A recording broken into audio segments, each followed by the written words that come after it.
Sa ating Partners in Peace and Progress story, mahigit 300 residente ng Mother Barangay Bagwa at Bagwa 1 Cotabato City ang naka-avail ng libreng check-up at libreng gamot hatid ng tanggapan ni MP Attorney Nagib Sinarimbo. Ang PPP story mula kay Jen Garcia.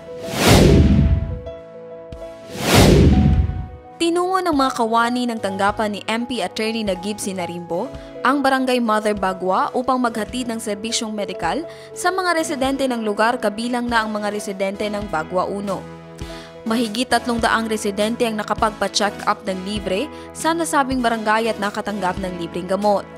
Lubos ang pagpapasalamat ng mga nakatanggap ng serbisyong medikal mula sa tanggapan ni MP Sinarimbo. Lang po, sobrang nagpapasalamat po kami kasi bihira lang po yung may medical mission po dito sa barangay namin dati. At saka nagpapasalamat din po ako sa aming kapitan, si Nor Hasim Ayunan Pasawiran, at sa minister po ng BARB, at saka si Sir Nagib Sinarimbo po. Dahil po dito sa medical mission na ginanap nila dito sa aming barangay po. Jen Garcia, iMinds, Philippines.